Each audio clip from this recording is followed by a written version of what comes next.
What a great way to beat the traffic. I'm Rob Hallam and welcome to Motor Mania. Now, if the weather's kept you trapped in your house for the last couple of days, don't despair because we've got a great show for you. Now, if like me you've ever wanted to drive something a little bit different, well, Ian Royle's been to an exotic car importers to see just what specialist cars are out there. Steve Volkins' Culture Trail takes him to look at American cars, and Pete Baker's been out on the road with a boy band. Sounds a bit different? Well, keep watching.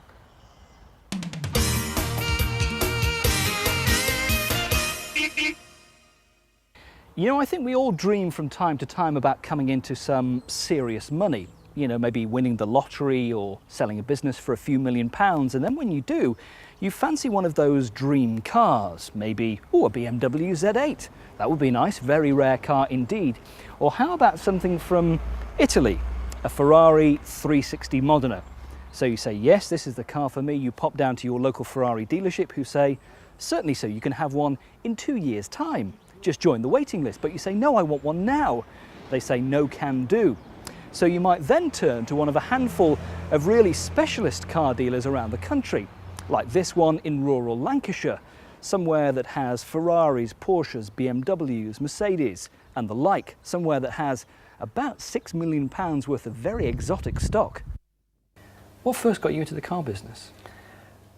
As a young man, I was very interested in cars, really, and I just had a passion for them, and I wanted to maybe go into business on my own, buying and selling cars, and that's what I basically did. Was Ferraris your real passion? Is that what developed it over the years, do you think? Ferraris have always been very special to me, and yeah, I didn't in those days sell Ferraris to begin with. I sold ordinary cars, and then I built up a business over a period of 30 years, eventually selling Ferraris and Mercedes and Porsche and all the cars you see here today, or the types of cars you see here today. Now, you're obviously not part of a main franchise and not allied to any particular dealer, but you have, as we've just said, lots of exotic cars. What sort of person would generally sort of buy from you? We get different types of clients. We get business people that have their own businesses or are captains of industries, let's say. We have some celebrities, some Premier League football players, people that deal, let's say, in the city with currency dealers and bond dealers, that type of client, usually. Now, the rarer cars that you've got, for instance, the Ferrari 360 Modena, yes. We've just been saying about that there's a 2-year waiting list on that at the moment. That's right. You've got one in. You've had quite a few come through your hands. I mean, yes. How do they come through you? We get them in different ways, but often from people that have, let's say, ordered a car. When the car's actually arrived at the dealership, for one reason or another, they may decide that they don't want to take delivery at that point, or they want to take a profit on it, and we pay them a premium on the car.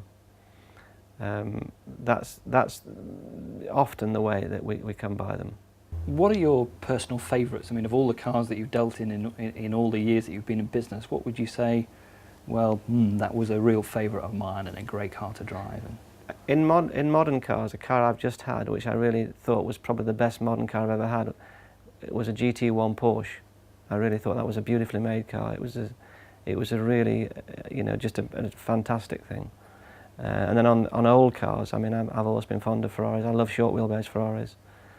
That's probably one of my old-time favourites.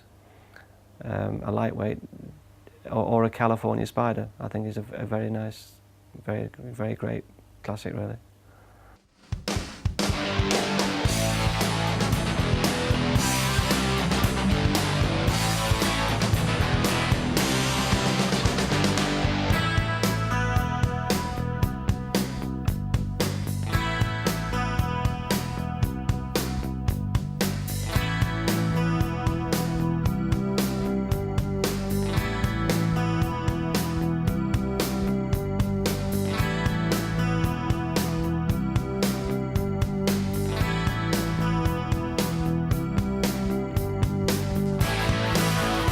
Well, I've had my chance to drive a Ferrari 360, which was a wonderful experience. And now it's the turn of the BMW Z8. First launched, well, about a year ago, and of course made famous by the James Bond film as well. 5-litre V8 engine, 400 brake horsepower, the same engine as in the BMW M5. And the sort of car you expect to see on the roads of California, Florida, the south of France. It's going to be a very rare item here in Britain, left-hand drive form only. A lot more of a cruiser, a lot more civilised and very, very comfortable, but still a delight to drive.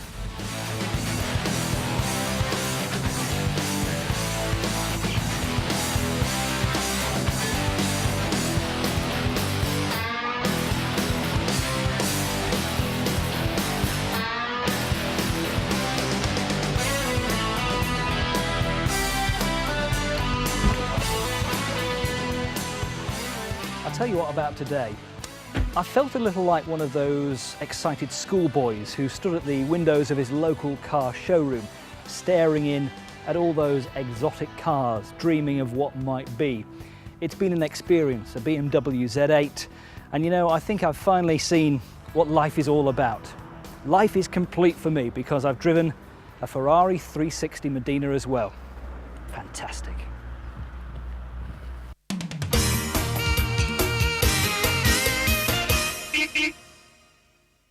Our programmes show you so many magnificent driving machines to tempt you behind the wheels of them.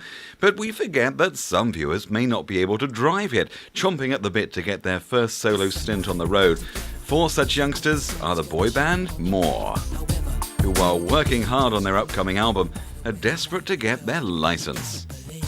No, what we do is we all get in our manager's car, which is not too bad, it's a little Fiat, and then we sort of drive on a little bit, then our parents pick us up from that's down the road. But no, it's all right, they don't mind. I don't think it matters what car you arrive at a gig in. It'd be nice to arrive in a big Ferrari, but not yet. It's a responsibility, to not only to yourself, but when you're around, you've got to be responsible for others as well. And it's also independence, which also breaks into another part of your life. So for the band, it's time for that very first driving lesson. Okay, and just keep following the road. Keep one hand over to the right. It's like the first time I've ever driven a car. I wasn't that bad, but I don't know, because I've got a geared motorbike, I think I'll catch the hang of it pretty quick. So I'm good at things like that, picking up really quick. Very, very good. A really good start. I think also he's got a lot of road sense, probably because he's a qualified motorcyclist. And I think if you're a motorcyclist, you have really, really good road sense. So I always like teaching motorcyclists. And now it was the turn of Gareth for his first time behind the wheel. Okay, a little bit of gas. All right. Okay, left hand on the gear stick. Smoothly bring the clutch through. Personally, I don't like it. It's where you go over a period of 20 weeks and you take one lesson a week and then it takes longer. I like to do these intense courses, which hopefully I'd like to do in a couple of months' time, where I just get it over and done with in a week, and that way I get a better training and a higher class of training as well. Getting young men to realise the importance of road safety early is important when you consider that 15,000 people lost their licence because they got 6 or more points within the first 2 years. Of these, 13,000 were male and 2,000 were female. It's all about showing off and impressing the girls and stuff like that. Just speeding along, you know, doing a handbrake turn or something, and then, you know, they're ploughing into a wall and they're dead, basically, just by showing off. So it's not worth it. I wouldn't be stupid. I wouldn't go over 70 miles per hour. I'm not going to say typical young driver, because we're all not like that. But you get some idiots that think it's hard or cool to speed and impress the girls, but I'm not about that. I just want to be safe, have a nice car. But what can be done to teach young men to calm any natural male bravado? Well, we obviously try and calm them down a little bit, point out that we fully understand that young men in particular obviously come under a lot of peer pressure to go a little bit quicker. A lot of young men tend to think they know a great deal more than perhaps they do when they come to us. But we also point out now that with the new legislation that if you actually get 6 or more points on your licence within the first 2 years, you can actually lose your licence and actually need to reset the theory and the practical test all over again. I think that focuses the mind a little bit. So for pop group More, who are starting out on the road to stardom as well as on the road literally, they just can't wait to drive their dream cars. I like a Nova, like for a first car, 1.4, 1.6, but it's an insurance company will insure you. My ideal car, something like a nice kitted up Renault 5 GTI, something like that, really nice kitted up. A special edition classic MG when I'm older, but I do like Z3s and Porsches and things like that, but definitely a classic car when I'm older. My favourite car would probably have to be a Peugeot 106 or 206, just as a little run around, you know, nice sort of metallic blue colour.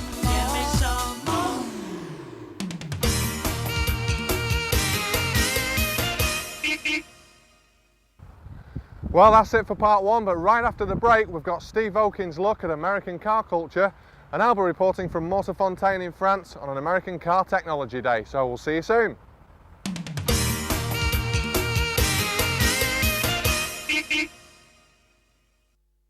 In today's global village, it's encouraging to remember that many of the cars built for a world market still portray many of the characteristics of their country of origin. Take, for instance, the Americans. Now, they may not have invented the car, or automobile as they like to call it, but no other country in the entire world has so wholeheartedly embraced the invention. In 1903, for instance, there were already over 1,000 car manufacturers in the US alone when Henry Ford started the Ford Motor Company. Of course, there are rather fewer companies today in America, but they make many, many more times the number of cars, and the auto industry is a major contributor to the US economy. Car ownership in America is as much a part of the American way of life as guns, burgers, and country and western.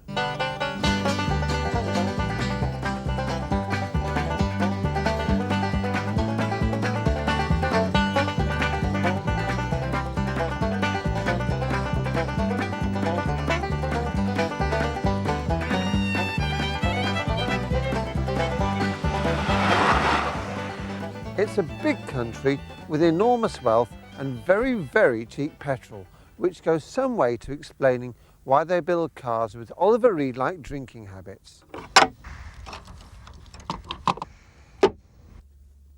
This Jeep, for instance, comes with a 4.7 litre V8 engine stateside. Fortunately for us, this particular UK model has a rather more realistic 2.5 litre turbo diesel engine. Even so, it struggles to get much above 22 miles to the gallon. Nevertheless, if you can put up with that sort of dipsomania, Uncle Sam's wheels have much going for them.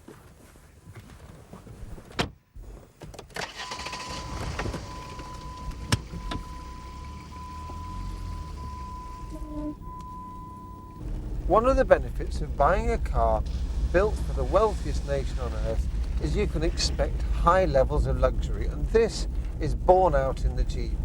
You get, for instance, ABS, air conditioning, soft leather armchairs, strips of fake wood littered all over the place, a high quality stereo, and even a compass. Well, I mean, America's a big place. You wouldn't want to get lost out there, would you? On the roads of little old England, this is a big car, and in design it's a little more exuberant, even brash, than its European rivals. It's big, it's bold and well equipped and very self-assured. In short, it's American through and through.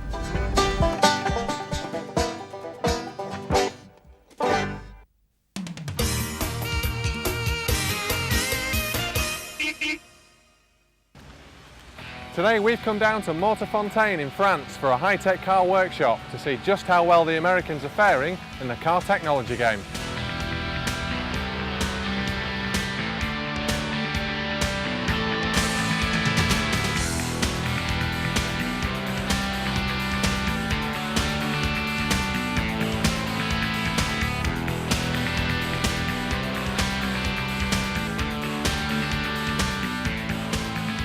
Now this really is a fantastic place for testing cars. Just behind me we've got this skid pan here and someone's already having a bit of fun on that. Behind there we've got this coned off section, a chicane. But the most impressive bit to the right of me here is this awesome high-speed oval. So really we've got all these scenarios in one place so you can really get the best out of the car. Now as I said, today we're talking high-tech, we're looking at technology. So let's go and find someone, have a chat, find out a bit more.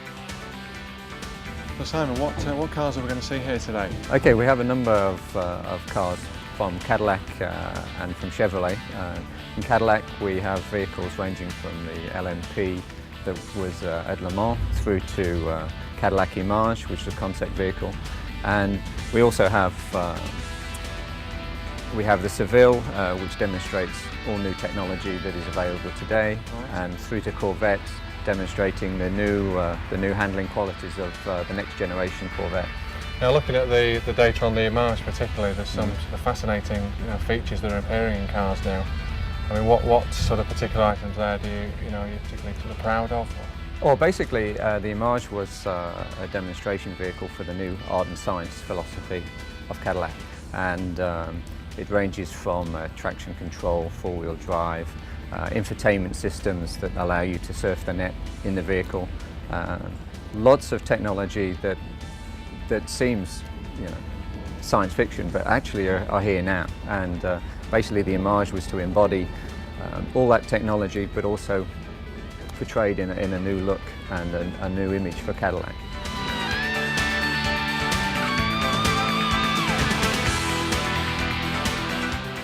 Now, another one of the fantastic cars we've got here today is the legendary Corvette. Now, Scott, what is it that makes the Corvette so special? The Corvette is special for me because it's so much fun to drive. It's got incredible amount of power, suspension balance, ride and handling character. It's just very, very fun to drive, but at the same time it's very civilized. It's very enjoyable to drive on long trips, many creature comforts, electronic automatic climate control. It has power windows, all power features, so it's very comfortable to drive at the same time. It's also an extremely well-balanced car in that it has good fuel economy, good emissions ratings, along with a very high level of power, 344 horsepower. And it's a very high technology car with heads-up display. It has great balance in terms of the driveline design, which is totally unique for any GM product, so very, very good for us. Now, Scott, I can't come all the way over from Manchester to France and not drive, so do I get to have a go? Absolutely, let's go for a ride. Top man, fantastic. I'll tell you what, I promise I won't crash it.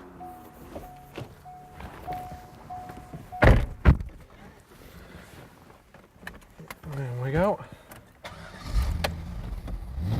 Fantastic.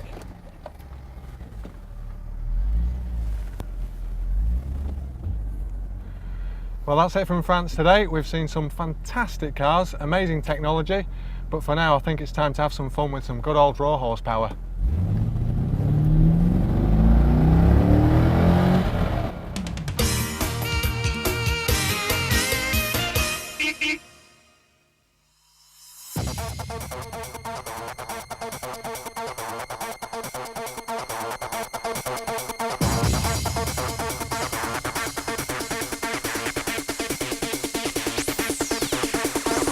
Royle is Scotland's only quarter-mile drag strip where you bring your car, pay your money, put the pedal to the metal. There were lots of quick cars, but the fastest on the day was David Jones with his 1,000-horsepower Nissan Skyline. We caught up with him to find out more about it. My name is David Jones. I've got this Skyline. It was built in Japan, and they build them to about 1,000 horsepower there. So I read about them in a few magazines, heard about them, so I thought I'd love to have one. At the quarter mile here, we've had the car do the quarter mile so far in about 10.6 seconds. Which I think is faster than the McLaren F1, so it's pretty quick. Top speed, I think they're about 220, 230. Basically everything in the car has been changed. The engine's taken out to 2.7 litres, the standard one is 2.6. We fitted two very large Mitsubishi turbos on the car, about the largest turbos you can get, so it's still a twin turbo setup. They put a huge new fuel rail on, 900cc fuel injectors. The whole bottom end of the engine's changed as well. Crank, rods, absolutely everything has changed basically. There's very little left over from the original car. Royle, it's basically just good to come along, have a blast, have some fun. It's pretty relaxed. There's not a lot of regulations, there's no noise regulations or anything like that. So a bunch of guys bring the cars down and just throw them up the quarter mile all day, have some fun.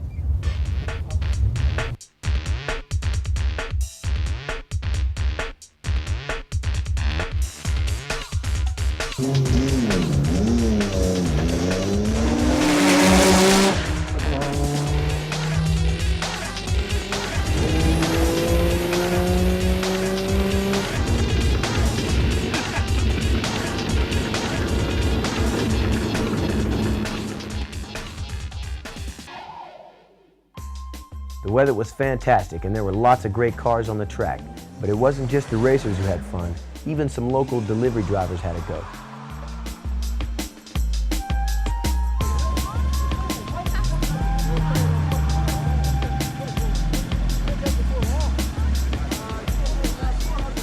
Hello, my name's Grant Swan. This is a Subaru Impreza Turbo Catalunya, a UK specification car.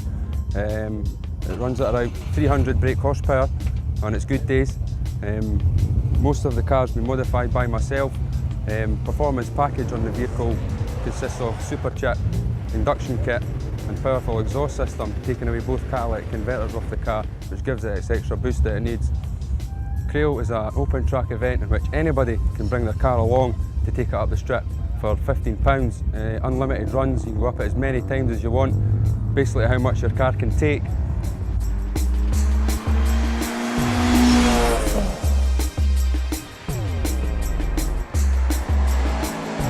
They sure know how to have a good time in Scotland, and one of the drivers in particular proved that the drag strip isn't just a man's world. Hello, my name's Diane and I own a Lancia Evo 6 RS Sprint. It's 340 brake standard. The lads give you stick because you've got blonde hair, they think you're stupid because you're a lassie and you can't drive, and you just take the motor on and you show them what you can do, and they can't take it because you can beat them.